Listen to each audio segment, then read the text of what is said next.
अस्सलामुअलैकुम प्यारे बच्चों, क्लास 6 साइंस। आज जो हमारा लेक्चर है वो है हमारे पास न्यू बुक का पहला टॉपिक है, ठीक है, चैप्टर नंबर 1 का, सेलुलर ऑर्गेनाइजेशन का। तो बच्चे ज़रा हम पिछली जो क्लासों में हमने पढ़ा है थोड़ा सा वो हम डिस्कस कर लेते हैं। तो बच्चे सबसे पहले हमारे पास बात करते हैं कि हमारे पास है different body parts of animals and plant perform different function. हमारा जो कह रहे हैं कि एनिमल्स जो होते हैं, ठीक है, और प्लांट्स जो होते हैं, एनिमल्स और प्लांट्स जो होते हैं ना, ठीक है, इनके अंदर मुख्तलिफ जिस्म के हिस्से, ठीक है, मुख्तलिफ फंक्शन परफॉर्म कर रहे होते हैं, ठीक है, मुख्तलिफ काम कर रहे होते हैं प्लांट्स और एनिमल्स के अंदर, ठीक है बच्चे।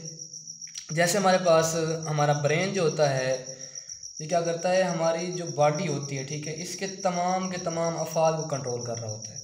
सेम एज जो हमारा दिल होता है, हार्ट जो होता है, हार्ट ये पंप कर रहा होता है खून को, ठीक है बच्चे, ये खून को पंप भी कर रहा होता है, साथ में ये खून को ट्रांसफ़र भी करता है बॉडी के तमाम हिस्सों तक, ठीक है। तो इसी तरह बच्चे हमारे पास नेक्स्ट है स्टोमक, मैदा जो होता है, स्टोमक जो होता है, ठीक है, ये क्या कर रहा होता है बच्चे, ये डाइजेशन करता है फूड की क्या करता है बच्चे, डाइजेशन कर रहा होता है। इसी तरह नेक्स्ट हमारे पास है जी लीवर क्या करता है, फूड की डाइजेशन में क्या करता है, मदद देता है। किस तरह मदद देता है, सिक्रीटिंग इंजाइम्स को खारिज कर के ये क्या कर रहा होता है मेरे बच्चे, ये मदद दे रहा होता है खुराक को तेज़ी के साथ डाइजेस्ट करने में, ठीक है। इसी तरह बच्चे लंग्स होते हैं, जो हमारे फेफड़े जो होते हैं, ये क्या करते हैं, ये फेफड़े गैसेस एक्सचेंज कर रहे होते हैं, गैसों का तबादला करते हैं, गैसेस एक्सचेंज करते हैं, ठीक है बच्चे, गैसों का तबादला कर रहे होते हैं लंग्स। सो इसी तरह बच्चे हमारे पास जो किडनी होते हैं, ठीक है, किडनी जो होते हैं ये वेस्ट को हमारी बॉडी से रिमूव कर रहे होते हैं, फीसेस जिसे हम कह रहे होते हैं, ठीक है, जो हमारी बॉडी के अंदर नकारा मादे होते हैं, वेस्ट होते हैं, इनको कौन रिमूव करा रहा होता है बच्चे, किडनीज। कौन करता है, किडनीज रिमूव करवा रहे होते हैं। इसी तरह बच्चे अब प्लांट की बात कर रहे हैं तो वो कहते हैं रूट्स जो होते हैं ना, ये क्या करते हैं, पौधे के लिए वाटर और न्यूट्रिएंट्स को जज़ब करते हैं, ठीक है, मिट्टी से क्या करते हैं बच्चे, ये साइल से वाटर और न्यूट्रिएंट्स को ये एब्जॉर्ब कर लेते हैं। एज हमारे पास देखें तो स्टेम की बात करते हैं, स्टेम जो है ये क्या करती है, स्टेम बच्चे प्लांट को क्या करती है, सहारा देती है, और जो पत्ते होते हैं ये क्या करते हैं, खुराक तैयार करने में प्लांट की मदद करते हैं। तो ये बच्चे हमारे पास वो चीज़ें थी जो कि हमने प्रीवियस क्लासेस के अंदर डिस्कस की हुई है, ठीक है। तो हम ज़रा नेक्स्ट चलते हैं, हमारे पास जो कि हमारा पहला लेक्चर है वो है सेल्स। क्या, तो बच्चे हमारा जो पहला लेक्चर है दैट इज़ अबाउट सेल्स। ये किसके बारे में है, सेल्स के बारे में।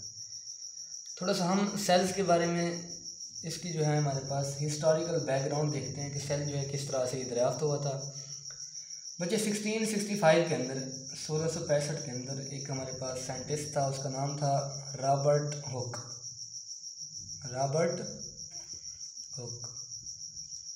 इसने अपनी सेल्फ मेड माइक्रोस्कोप खुद हाथ से बनाई थी इसने, ठीक है, माइक्रोस्कोप ली, ठीक है। फिर बच्चे इसने क्या किया, इसने एक दरख्त की छाल, ठीक है, दरख्त की छाल ली, बार्क ले ली, ठीक है, जिसे आप कह सकते हैं कार्क भी कहते हैं वैसे इसको, ठीक है, कार्क भी कह सकते हैं। इसने क्या किया, उसको अपनी माइक्रोस्कोप के अंदर देखा है।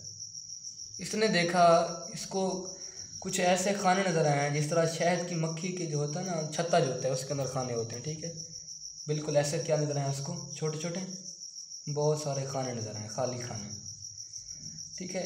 इसने क्या किया, इन खानों को किस चीज़ का नाम दिया बच्चे, सेल्स का नाम दिया। किस चीज़ का नाम दे दिया, सेल्स का। तो बच्चे अगर हम इन सेल्स की बात करते हैं तो इससे पहले हम ज़रा ये देखते हैं कि सेल्स जो है किस तरह से बनते हैं। बच्चे सबसे पहले हमारे पास जो सेलुलर ऑर्गेनाइजेशन होती है इसमें सबसे पहले होता है हमारे पास सब atomic particles.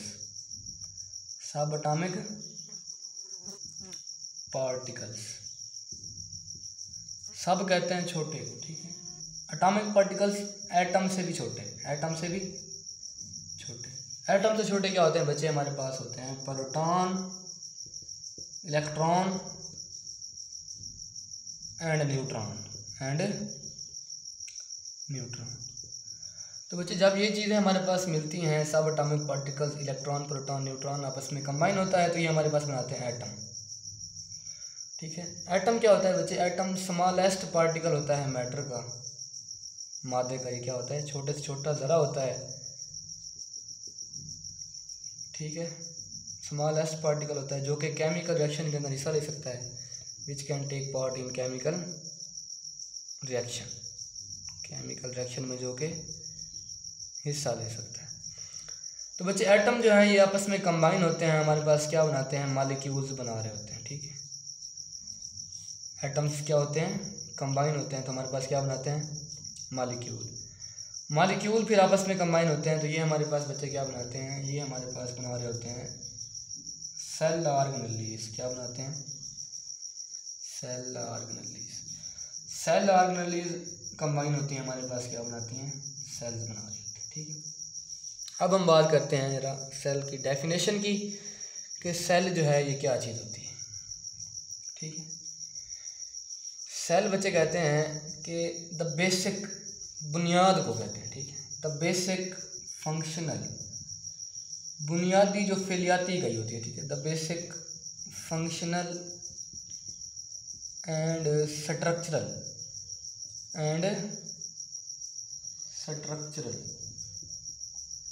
Unit of life, unit of life. तो बच्चे ज़िंदगी की जो बुनियादी फेलियाती और साख्ती इकाई होती है ना, उसको हम सेल का नाम दे रहे होते हैं। किस चीज़ का नाम दे रहे होते हैं? सेल का। ठीक है, लाइफ के अंदर, मतलब कि ये नहीं है कि ये क्या होगी, किसके अंदर होगी? ये हमारे पास बेजान चीज़ों के अंदर, मतलब कि नॉन लिविंग के अंदर आ जाए। नहीं बच्चे, ऐसा नहीं होगा। ये किसके अंदर की बात कर रहे हैं? हम लिविंग्स की बात कर रहे हैं। जब भी हम बात करेंगे कि हमारे पास लाइफ की बात कर रहे होंगे, उसकी स्टार्टिंग कहाँ से होगी? उसकी स्टार्टिंग सेल से होगी। कहाँ से होगी बच्चे? सेल से उसकी स्टार्टिंग होगी। ठीक है, फिर बच्चे हमारे पास आपकी बुक में लिखा हुआ है कि जो सेल्स होते हैं ना, एक अडल्ट, ठीक है, अडल्ट जो होता है हमारे पास एनिमल या प्लांट, या आप कह सकते हैं यंग जो होता है हमारे पास एनिमल या प्लांट, उसके अंदर जो सेल्स होते हैं ना, वो 50 से 60, 50 to 60 ट्रिलियन होते हैं। ठीक है, मतलब कि बहुत ज़्यादा सेल्स क्या होते हैं? एक अडल्ट के अंदर होते हैं। ठीक है बच्चे, तो इसी तरह बच्चे फिर वो कहता है ये सेल्स होते हैं ये बहुत ही स्मॉलर होते हैं। बहुत ही क्या होते हैं? स्मॉल, छोटे होते हैं। कितने छोटे होते हैं? ये इतने छोटे होते हैं कि हम इनको आम आँख से, नेक्ड आई से नहीं देख सकते, मतलब कि बगैर माइक्रोस्कोप के हम इनको नहीं देख सकते हैं। हम इनको कैसे देखते हैं? With the help of microscope, with the help of microscope हम इसको देख पाते हैं। ठीक है बच्चे, तो अब हम ज़रा देखते हैं कि सेल ऑर्गेनेलीज क्या होती हैं। बच्चे सेल ऑर्गेनेलीज छोटी छोटी साख्तें होती हैं जो कि सेल के अंदर पाई जाती हैं, सेल के अंदर पाई जाती हैं। ठीक है, सेल भी क्या होते हैं? काफ़ी सारे छोटे होते हैं, इतने छोटे होते हैं कि हम इनको आम आँख से नहीं देख सकते हैं। तो अब हम देखते हैं सेल ऑर्गेनेलीज जो होती हैं वो क्या होती हैं। सेल ऑर्गेनेलीज, ठीक है बच्चे, अगर हम सेल ऑर्गेनेलीज की बात करते हैं तो सेल ऑर्गेनेलीज कहते हैं कि डिफरेंट स्ट्रक्चर्स, मुख्तलिफ साख्तें, डिफरेंट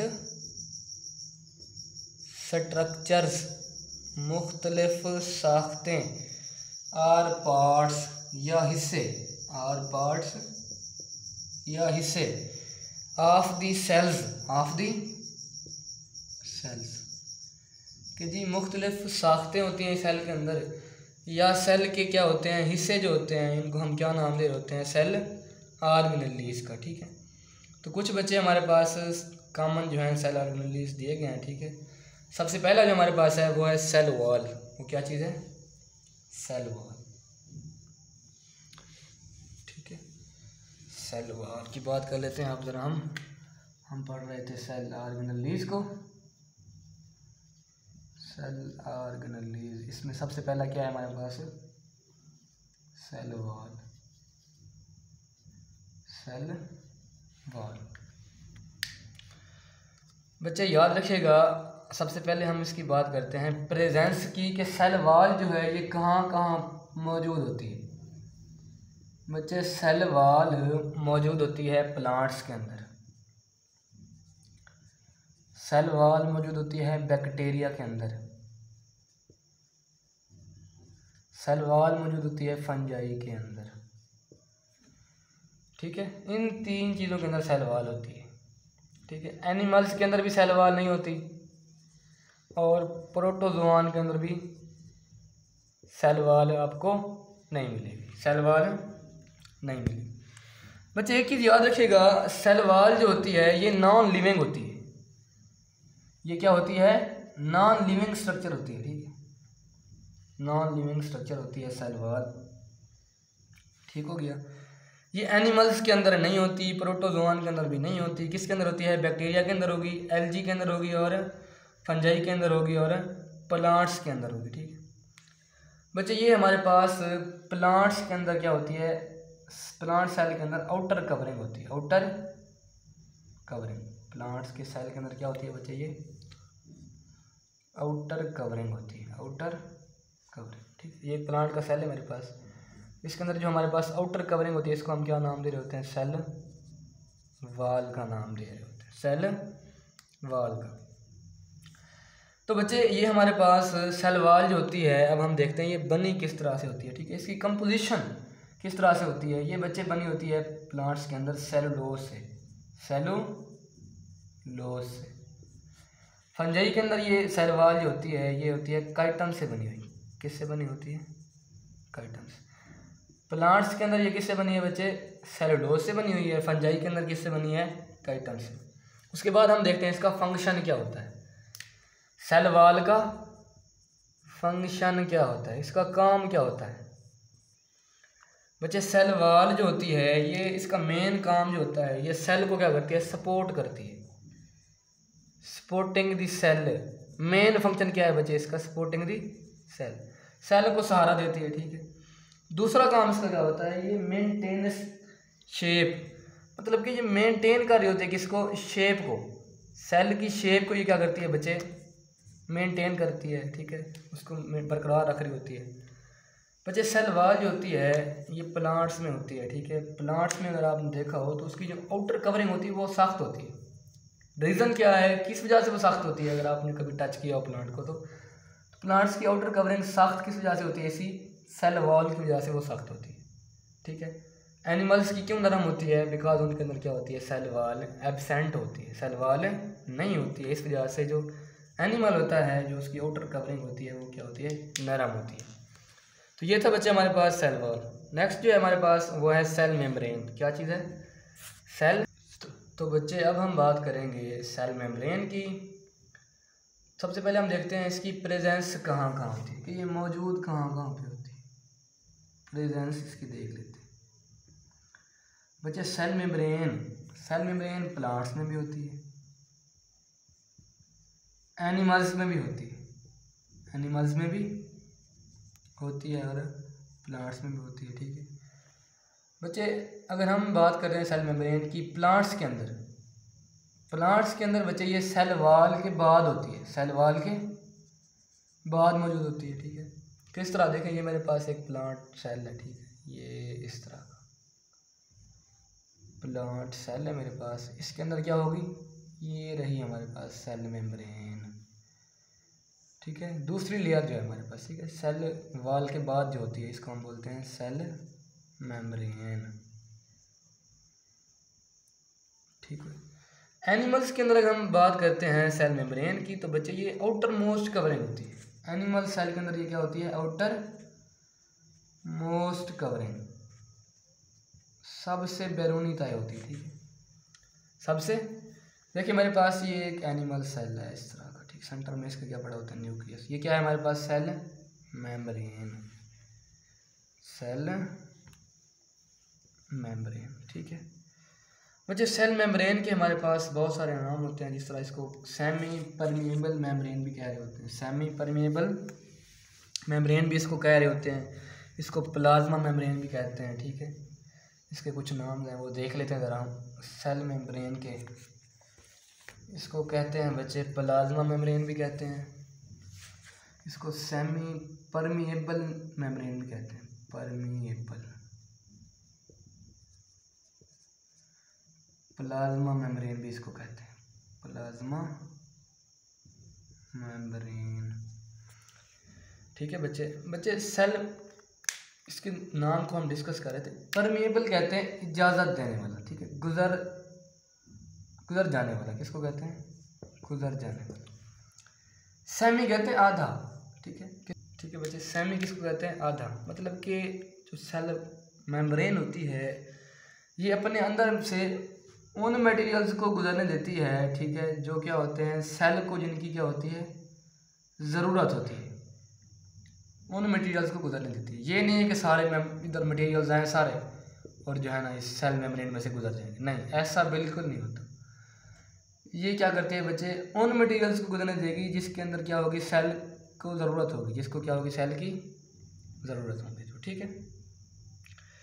तो बच्चे हमारे पास इसकी डेफिनेशन ज़रा देखते हैं। वो कहता है कि सेल मेम्ब्रेन जो होती है इट इज़ पार्शियली परमिएबल, ठीक है, परमिएबल होती है, इस वजह से इसको हम क्या बोलते हैं बच्चे, partially permeable, so it is called as cell membrane या प्लाज्मा मेम्ब्रेन, या क्या कहते हैं सेमी परमिएबल मेम्ब्रेन, या क्या कह रहे होंगे, सेमी परमिएबल मेम्ब्रेन। ठीक है बच्चे। फिर अगर हम बात करते हैं तो ये हमारे पास जो सेल का होता है बैरूनी माहौल, ठीक है, सेल का बैरूनी माहौल जो होता है उसको ये सेपरेट करवा रही होती है सेल के अंदरूनी माहौल से, ठीक है। तो ये बच्चे हमारे पास प्लांट्स के अंदर मैंने पहले बताया है ये सेल वाल के बाद मौजूद होती है। अब हम बात करते हैं इसकी कंपोजिशन की, इसकी कंपोजिशन की बात करते हैं, ये किस चीज़ से बनी होती है बच्चे। अगर हम कंपोजिशन की बात करते हैं तो ये हमारे पास दो चीज़ें बनी होती है, एक होती है ये लिपिड से, दूसरा किससे बनी होती है, ये प्रोटीन से बनी होती है, प्रोटीन से बनी होती है, दूसरा लिपिड से ये बनी होती है, ठीक है। जो सेल के अंदर जो मटेरियल्स जाते हैं या बाहर आते हैं वो किस वजह से आ रहे होते हैं, सेल मेम्ब्रेन की वजह से, ठीक है, सेल मेम्ब्रेन की वजह से, ठीक है। ये इसका क्या होता है, मेन फंक्शन भी होता है, जो मटेरियल्स को ये बाहर भी आने देती है और अंदर भी जाने देती है, ठीक है। लेकिन किन मटेरियल्स को, ठीक है, जिनकी क्या होती है, सेल को ज़रूरत होती है। तो ये था बच्चे हमारे पास सेल मेम्ब्रेन। उम्मीद है आपको मेरा ये लेक्चर पसंद आया होगा, तो मिलते हैं नेक्स्ट लेक्चर में। ओके, खुदा हाफिज़।